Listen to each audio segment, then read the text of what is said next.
introduction. What you didn't say in there, that is also, I also worked as a journalist in Malaysia. So I'm not totally a stranger over in Malaysia. Yeah, so as you mentioned, my book is called Under Beijing's Shadow, Southeast Asia's China Challenge. I started it really, I mean, a long time ago because I saw China's footprints in the region increasingly getting bigger.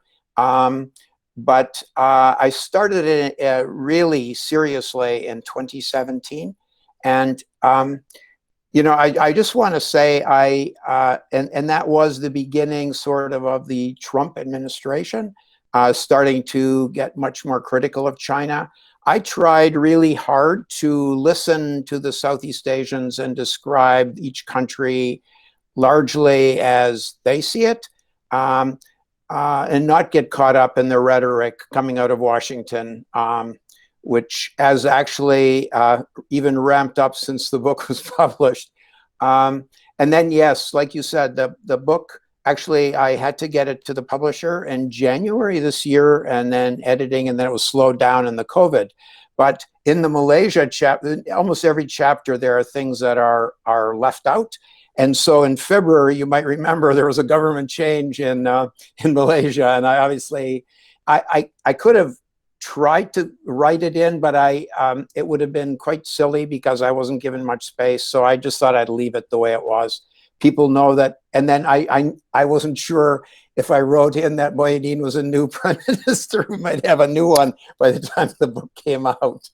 Anyway, yeah, so I'm going to, Dr. NGEOW Chow-Bing suggested that what I should do is maybe cover some of the major themes in the book. I won't go country by country, but I cover almost all these issues in each country. So the main focus is to look at how Southeast Asia is responding to China's rise, and I do it country by country.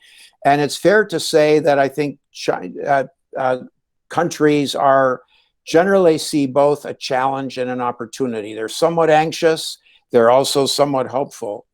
The book describes over and over again in each country how the diverse toolbox that China has in Southeast Asia. It has soft power like economic cooperation, cultural cooperation, education cooperation. And then it has hard power, including military threats in the South China Sea, military sales, military exchanges. But largely since China opened up in late 1970s, it looks at how the increased economic cooperation, trade has really exploded between China and Southeast Asia, most countries in Southeast Asia. And it looks at, I mean, like I think in 2018, China's trade with Southeast Asia was something like $600 billion. That's about double of what the US trade was with Southeast Asia in that year. And beyond the sort of hard trade stuff, I also talk about an investment. I talk about Chinese tourists, which have become a major major factor for a lot of countries, and in places like Thailand, which depends on for about 10 to 12% of its GDP on tourists. The Chinese tourists are a really big deal. And now, of course, I'm going to get at this a little bit later, but now, of course, all the tourists have been cut off, and it's really dinging economies like China, Malaysia, Singapore, etc. I spend quite a bit of time on the BRI. And one of the things that struck me, I guess before I started the book, I just assumed, you know, China made an announcement, everything went hunky-dory. And I probably should have known better. But once I started doing research, I discovered that all these projects involve really a lot of complications. So in Laos, tiny little Laos, before they could get going on the high-speed rail basically from Kunming to the Lao border with Thailand, they negotiated for 5 years. They negotiated over what share of the cost would be borne by Laos. They negotiated over the land. China wanted 55 yards, what is that, about 50 meters on each side of the track, because that's a huge opportunity for making money. And Laos negotiated over that, got them down to only a fraction of that. And in Indonesia, when the Chinese took over the high-speed rail from Jakarta to Bandung, they negotiated for years to get land, and the project was really, it was supposed to be done before Jokowi was up for re-election, and of course he was re-elected last year, and the rail still isn't done. And then in the Philippines, it faces a lot of getting permits problems. It's really a problem. China faces a lot of problems, especially in democratic or quasi-democratic places. It's really hard to tell exactly how much China has invested in the BRI, but there's a research consultancy in Washington called RWR Associates. They estimate that it's about 200 million between 2013 and 2018. Having visited all the countries, I think that's pretty high. I don't think it's nearly that high. And then, of course, another problem, which I think you guys had a ringside seat to, is sort of the corruption and kickbacks that have been part of the BRI in projects like the East Coast Rail Link here in Malaysia, the Special Economic Zones in Laos, the SkyTrain in Hanoi, Vietnam. So and I know that, of course, Xi Jinping at the summit last year, in BRI summit in Beijing, talked a lot about needing to address transparency and corruption and other problems. There's also the digital Silk Road, which China is very active in, and it's playing a huge role in unicorns. That's startups that are worth over $1 billion. It's really active in Indonesia and Singapore and e-commerce, payment systems, Alipay, and those kinds of things. And it's also, Huawei is also active in 5G, artificial intelligence, facial recognition, although Huawei is being really having a lot of grief in many Western countries, the US, UK, Australia. It's so far pretty successful, although I'm going to talk a little bit about that later. Most countries are having Huawei play at least some role in the 5G, except Vietnam, which is going on its own, not surprisingly, and Singapore, which has given some very minor contracts to Huawei, but nothing in the major development phase. And I guess the thing that I should also add, though, about the Belt and Road is that China, it does show flexibility, as it has worked with Myanmar to try to get the port at Chakpiu on the Indian Ocean to work. It's still not going, and they signed the deal with the previous Thein Sein government. But they're making some progress. At least they've renegotiated. They did negotiate with Laos when Laos was insisting on it, and we saw what happened here when Mahathir took over. He canceled the ECRL, but in the end they renegotiated. They shrunk the length of it and they reduced the cost somewhat, and so he kept going. One of the issues that doesn't affect Malaysia directly, at least, is the Mekong. That has become a bit of a flashpoint, I guess, in the last, year and a half, 2 years. But China has built the Mekong. I should have actually brought some maps, but I didn't. Sorry. The Mekong begins in Tibet and comes flowing down through China to Laos Myanmar border, and in the China section, China has built 11 dams. It plans 9 more. That's on the main branch of the Mekong. That's not even talking about the smaller rivers that lead into it. These dams are increasingly holding back more and more water. And that has a huge impact on Southeast Asia. For the second year in a row, Laos, Thailand, Myanmar, and Vietnam are having a drought. There's 60 million people in those countries that live along the Mekong, make their living off the Mekong. And that's, and you know, last year they really didn't know the situation. They talked to China about it, and China said, oh, we're having a drought too. But China was somewhat caught out earlier this year when a group called Eyes on the World took satellite photos and showed that while the Mekong downstream was only a little trickle, they had huge quantities. China held back huge quantities of water for producing electricity during the dry season, and they insist they have first right of use because it comes from there.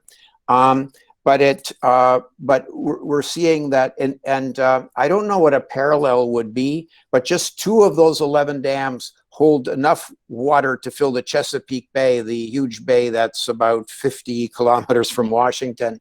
So it's an awful lot. Well, the implications are there's the drought, which affects rice and that kind of stuff. But in Cambodia, you might know there's a Tonle Sap, one of the world's most amazing lakes. In dry season, it shrinks and the water flows from the Tonle Sap into the Mekong. In the rainy season, it expands hugely, and the water flows in the opposite direction to the lake. Well, the lake produces a lot of wet rice. But the most important thing is the spawning of fish. And that has been totally disrupted by the lack of water because they can't move back and forth from the Tonle Sap to the Mekong easily. And then the impact on the Mekong Delta in Vietnam is that the Mekong Delta is below sea level, and so it needs the silt coming from Tibet, and it needs water to prevent the salt water coming in from the South China Sea and damage the agriculture. In the Mekong Delta in Vietnam, as you probably know, is one of the breadbaskets of Southeast Asia, produces about 60% of Vietnam's food and fruit and veggies, that kind of thing. The other issue that I describe, spend some time talking about in the chapters, in 4 or 5 of the chapters, is the South China Sea. Since 2009, when Malaysia, Vietnam, Philippines put in new additional claims in the South China Sea, which challenged China's 9-dash line, the Chinese have stepped up their pressure on these countries. China in I'm not quite sure where to begin. Maybe I'll just start with 2012. It had taken islands from the Vietnamese, the Paracels, Johnson, South Reef. It had taken Mischief Reef from Malaysia, from the Philippines in 1995. But in 2012, and one of more major efforts, it took over the Scarborough Shoal from the Philippines. Philippine Navy made some mistakes, which just basically handed it to them. Inadvertently, but to the Chinese inadvertently.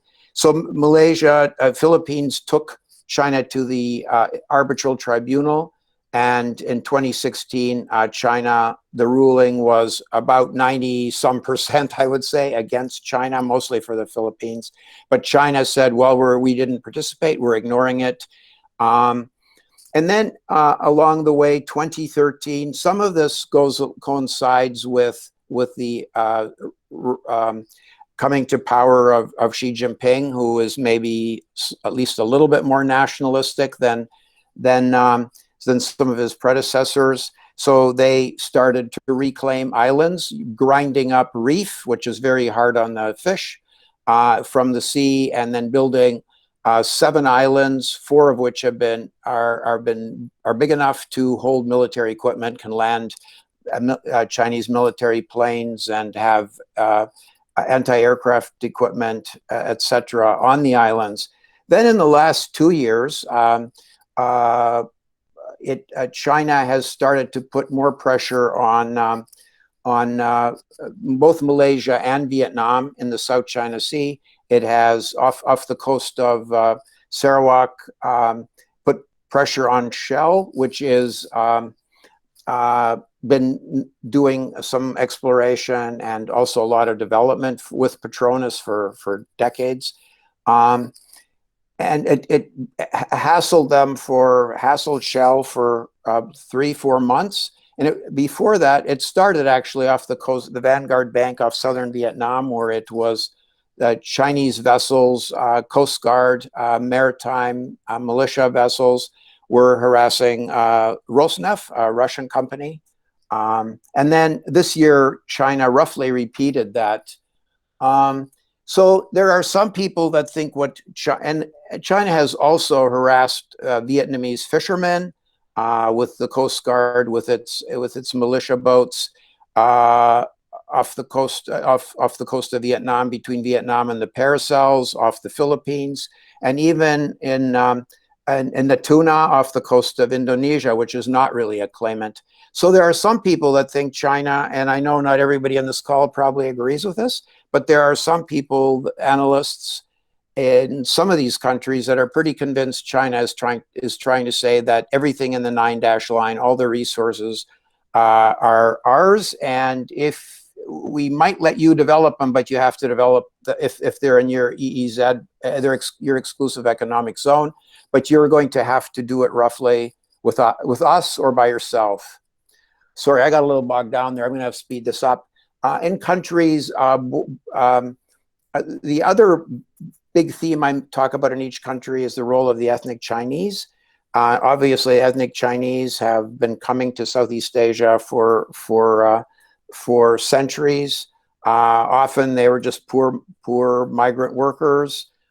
Some came to Malaysia, as you know, to help the British colonial effort in tapping rubber and growing palm oil. But there is also a new trend now of just a big influx of ethnic Chinese in a number of countries. If you go to northern Myanmar, north of Mandalay these days, it is becoming quite Chinese. You go to northern Laos, it is very, very Chinese. Chinese in both those countries are growing bananas, rubber, watermelon, pumpkins, all kinds of stuff you see up there. Then there's also growing numbers going to Vientiane. They have a big several block area in downtown Vientiane that's a Chinese market. And then there are more and more going to Bangkok and Manila and Sihanoukville and Phnom Penh. In Cambodia, and in Manila, they're largely involved in online gaming, which is illegal in the Philippines, illegal in China, but they do online gaming, which lets people in China gamble on these platforms. Obviously, I talk a little bit about the history. It's very different each country, but after 1949, when the communists won in China, the communist forces supported forces in most countries in Southeast Asia, and with the goal of overthrowing the government.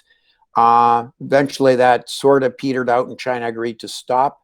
I guess the last big effort, at least alleged effort, was the help for the communist movement in Indonesia to stage a coup in 1965, and that's still pretty. And that's only an allegation. Honestly, the details are somewhat vague at points. And I mentioned that. Well, I'll just mention there was every year the ICS think tank in Singapore does a polling. It polls elites.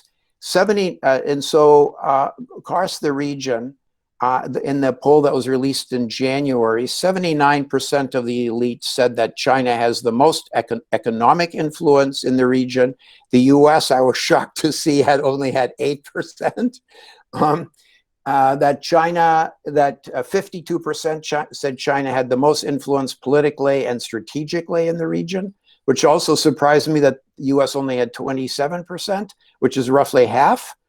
And if forced to choose between China and the US, 46% of elite Southeast Asians, which includes officials, academics, journalists, NGO leaders, those kind, doesn't go out on the street and poll people, but 46% said they would choose China. 54% said they would choose the United States, which is pretty close, actually.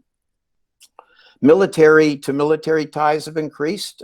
Some arms sales have been growing slowly. The ties bought, after they had a military coup and were cut off from the US, they bought 28 tanks and they ordered 3 submarines. You may have seen in the news today, my time, I guess yesterday, that there's been for over a week quite strong protests against Thailand buying the 2nd and 3rd sub. So today the military agreed to postpone the decision for at least another year for the 2nd and 3rd sub.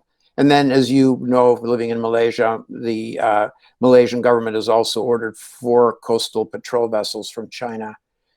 On soft power, scholarships for students is a really big deal. I had trouble getting most up-to-date figures for my book, but 68,000 in the school year 2016, 2017, 23,000 went to Thailand, 15,000 to Indonesia. Confucian institutes where people study, where mostly young people study Mandarin. There are over 30 now in the region. About half of those 15 are in Thailand, 5 are in Malaysia. Vietnam is 1 or 2, Philippines is 1 or 2. And then the party is also involved in inviting a lot more people to visit. This includes party officials from Indonesia, from Malaysia. It includes academics, journalists, religious leaders. There's been a big influx of Muslim leaders and imams visiting Xinjiang, and mostly they come back reporting that it's you know, the Uyghurs are allowed to pray 5 times a day, that they're eating halal food, and that the atmosphere is really much more congenial than Western intelligence sources say. I tried a lot to figure out how much effort China put into influencing politics in places in the region. I think it is really much less than we see or it's just, you know, watching what China does half the time is a little bit like watching an iceberg. You only see the top 10% that's floating above the water. But it is much less obvious in Southeast Asia than in the Pacific, Australia or New Zealand.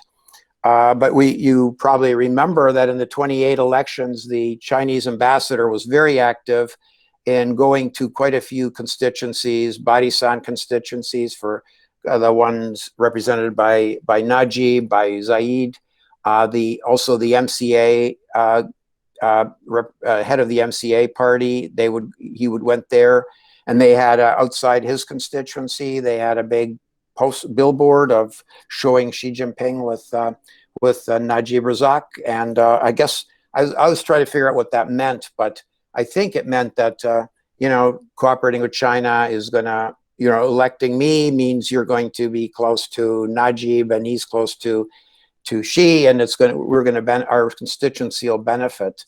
In Singapore, Singapore comes under special pressure, but only, I'll just mention, when the relations were really tense in 2016 after the arbitral tribunal for about a year and a half, China put a lot of pressure on Singapore businessmen, and that mattered because Singapore is the biggest investor in China, and the businessmen regularly told the officials, and I've also heard this from them, that if Singapore doesn't get its act together, that it could affect Singapore's ability to do business in China. I didn't really see that happen. Vietnam and the Philippines have been punished much more on the economic side, when China will just block mangoes and bananas and pork and those kinds of things. China's quite active in phishing and hacking. Some of the more interesting examples are in Vietnam, where I guess I always think that communists should all get along with each other, but I guess those two don't really. So there's Chinese constantly hack when they're going to get involved in RCEP talks, Regional Comprehensive Economic Partnership talks. Vietnamese find fishing expeditions when Vietnam hacked so that computers are compromised and will send information from an official's computer to someplace in China. When Vietnam was hosting APEC and hosted both Xi Jinping and Donald Trump, China was active. And then before South China Sea talks, Vietnamese also find that China is very active. I'm going to just close with commenting a little bit on COVID and what impact that's going to have on China, Southeast Asia relations, and then a little bit about the U.S.-China. I don't know what we want to call it. It's not really quite a Cold War, but it's not a Cold War either. It's not cold. So, when China closed the border, it had very significant impact very quickly on countries on the border like Myanmar, Vietnam. Laos suddenly couldn't sell products, agriculture in particular. Vietnam couldn't import the inputs it needed for garments for the supply chain. Vietnam is a huge garment exporter. And then the Chinese tourists, which I mentioned earlier, were suspended.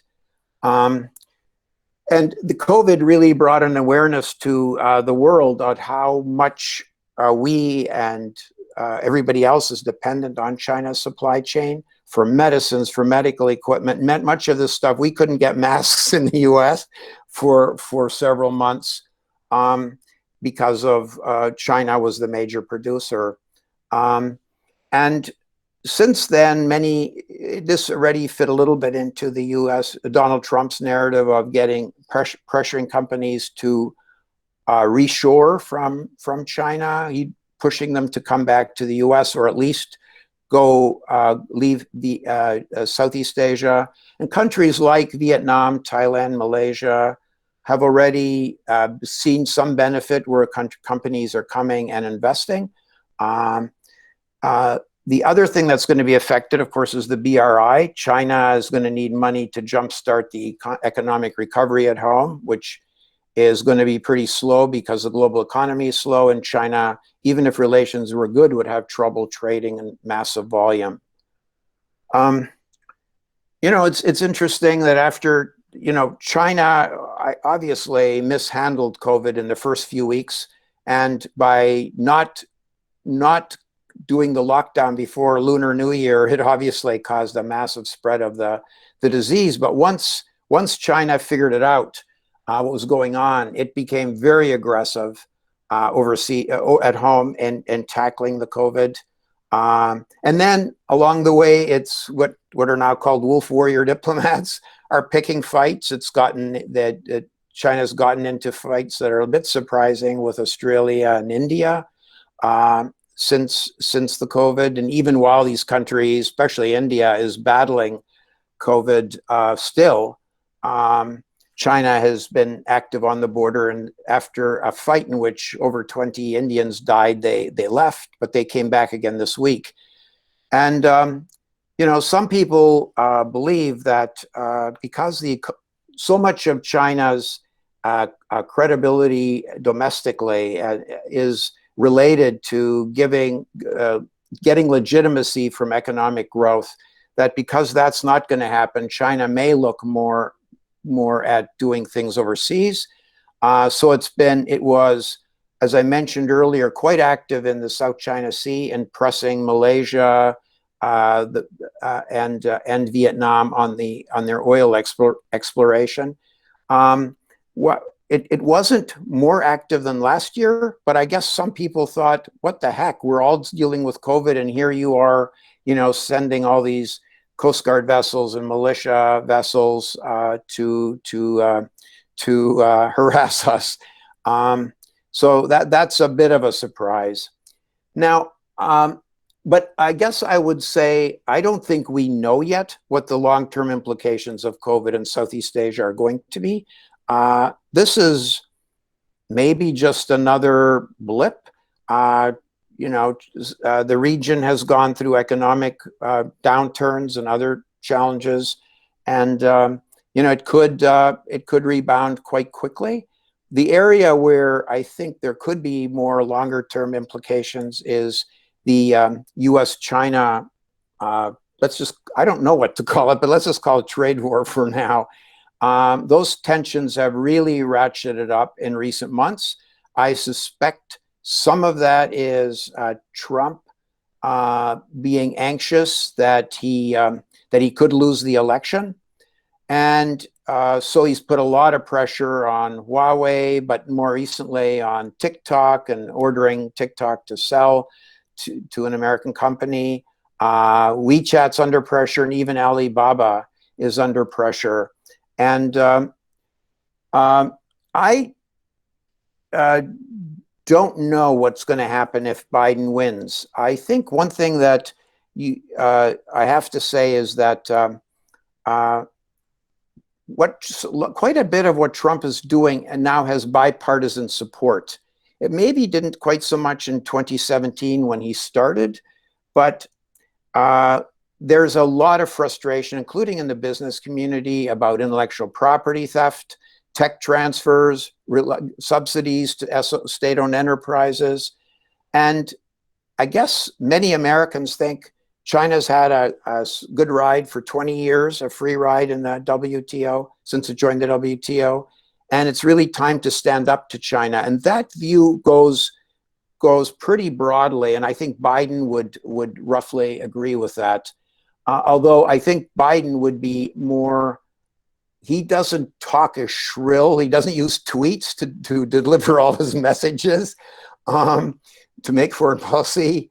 And I think he would look for ways to engage China. You know, climate change is a very obvious one. Maybe go back to the Iran deal, working with China. Maybe in Afghanistan could work with China. But he would look for ways. He has a history of, in the Senate and as vice president, of cooperating.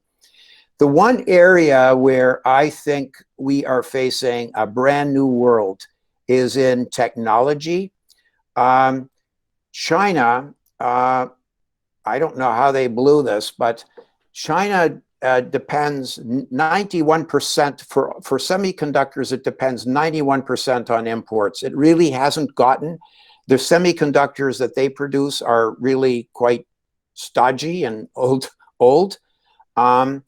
So, and of the 91% that it imports, 50% come from the US.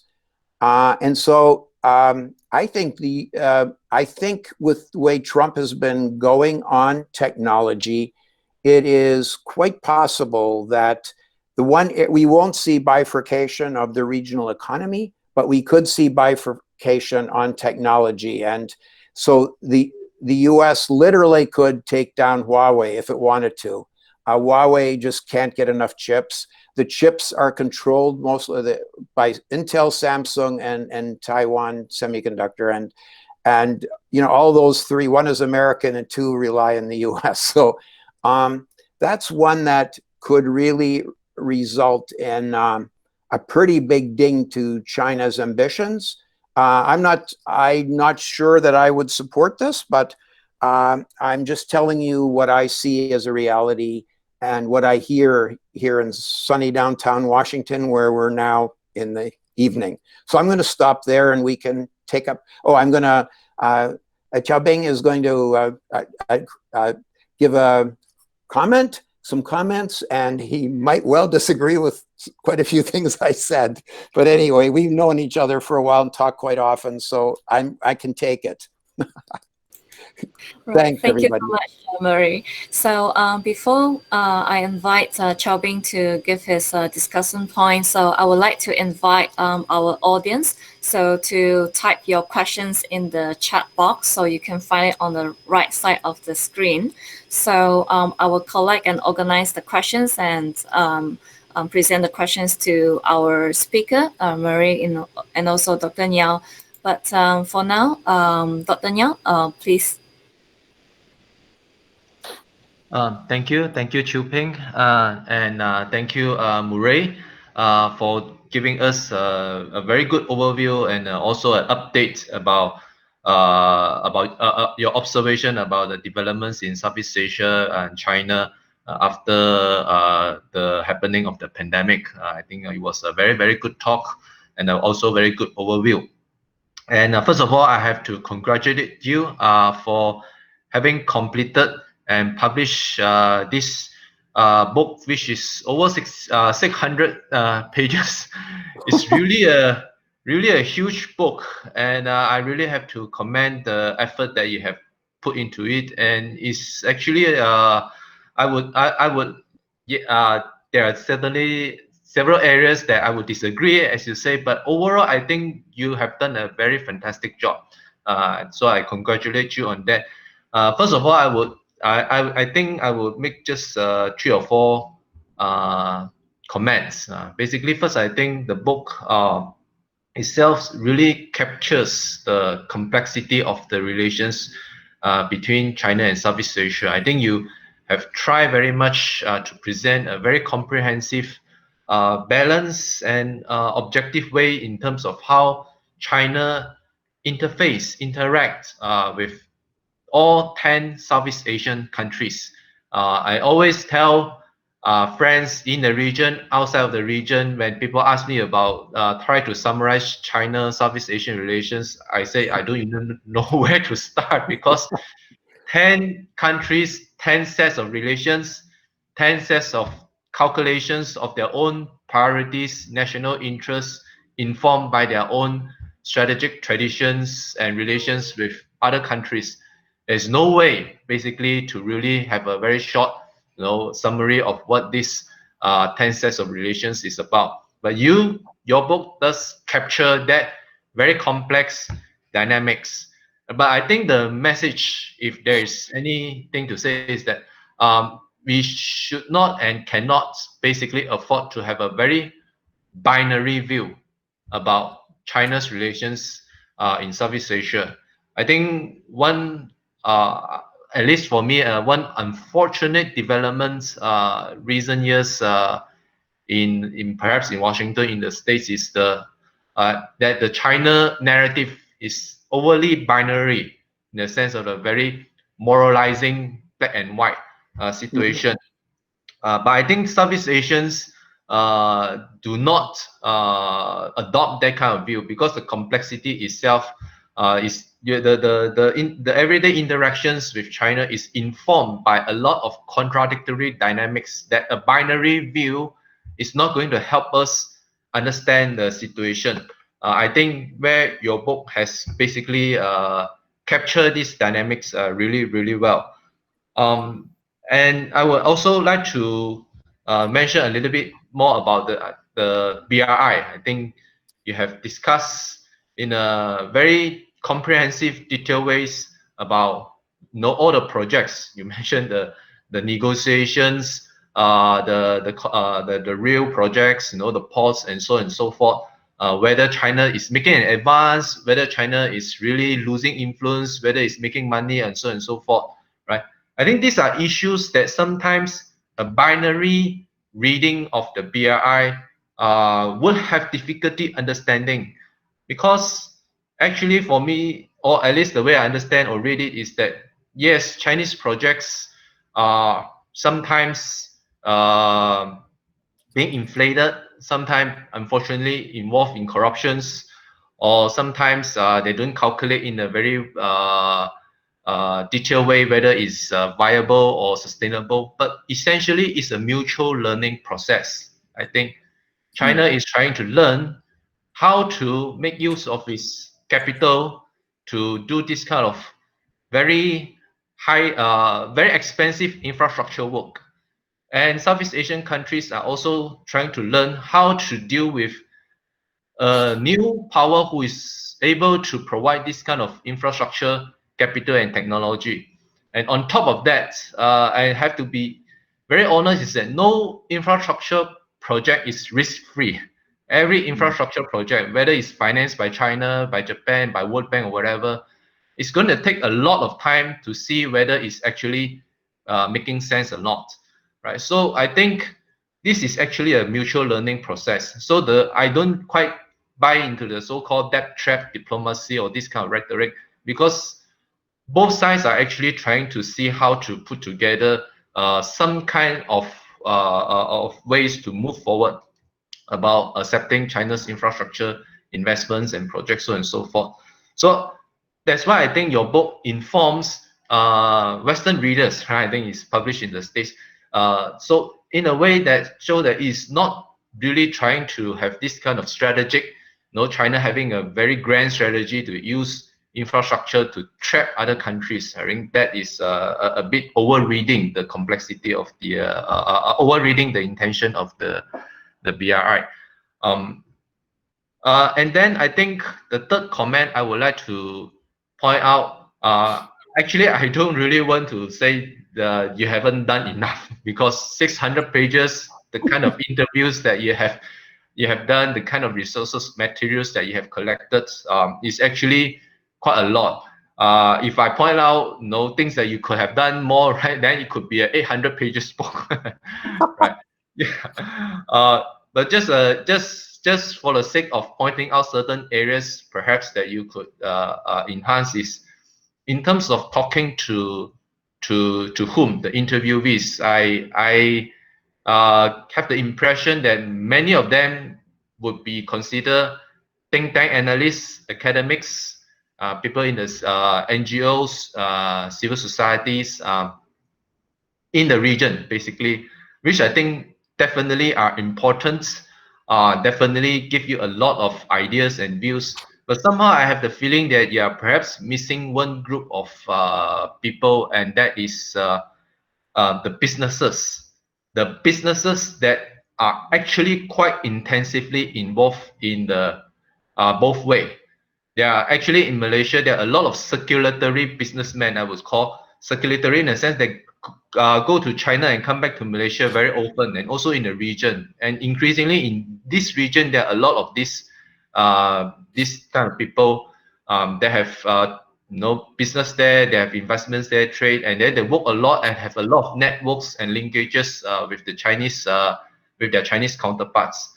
I think this group of people are one of the most informed people about China, that daily interact with China, deal daily with their Chinese counterpart, and they probably are even more familiar than I am about Chinese policies and laws and regulations and so on and so forth, because they have to survive the environment.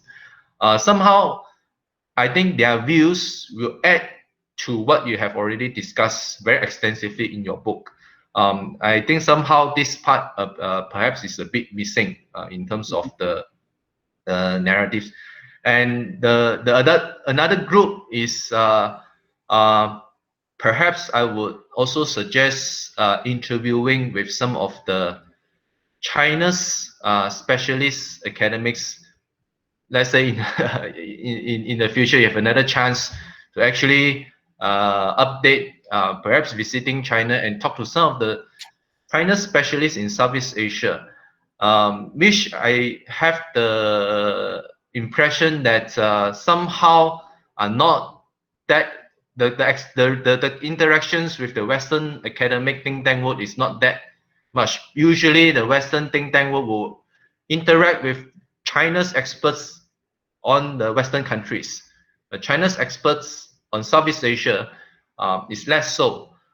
For example, I think when we talk about China-Myanmar relations, the experts in Yunnan University, as you have pointed out, there are some of the best analysts on Yunnan. I think their perspectives will have add a different dimension from their perspectives, because sometimes when we interpret some of the actions by China, we interpret with our own sets of assumptions, thinkings we put together, but sometimes we may overlook that this kind of phenomena may be driven by other reasons, and the overlooking part could have been avoided if somehow we managed to talk to some of the China's analysts who would be able to offer a different perspective. So that would be my another comment. Finally, I just want to point out a very interesting short comment again. I think that is in the Myanmar chapter, in which you say that there is no China expert in Myanmar who is advising the Aung San Suu Kyi government on China. There is none, right? And that points to a long-running issue that I've always been contemplating, is that in Southeast Asia, where China, as your book has already shown, is very, very important. Where are the China experts in this region? Other than Singapore, other than Vietnam, I think basically all countries do not have adequate China knowledge to inform their country, their society, their businesses, their governments about China, right? And this is where actually I think the West could continue to help, to continue to have a long-term relationship, going beyond just purely geopolitical issues at the current moment, but a more intellectual capacity building to try to enhance the regional understanding of China built on a long-term basis. And this is also where I think China actually itself is making a lot of effort. As we have pointed out, there are a lot more students. Most of the students are in the science, business, technology, other medicine, this kind of fields, or Chinese language. But a few of them do undertake programs in political science, international relations, sociology, where there will be they will be groomed basically as the China experts by China in their own countries. I wouldn't say that this is bad or good or whatever, but this is something that is going to be increasingly clear in that, especially in the mainland Southeast Asian countries, in which many of their future China experts would be actually products of China's intellectual systems, educations, and universities. I think this is going to be a growing trend in the future. But how this is going to play out, I think it's a long-term thing. We don't know. But I just wish that there will be healthy competitive dynamic in a way between the West and China in trying to build up the regional China studies intellectual scene. All right, that will be a few comments from me. Again, I would like to congratulate you about publishing this book. Thank you, Murray. Thank you. So thank you so much, Chow-Bing. So I think we already have some questions in. So Murray, you may want to listen to some of these questions, and maybe in the middle of it, responding to some of the discussion points raised by Chow-Bing. So first up, we have Dr. Mahmoud Ali, who asked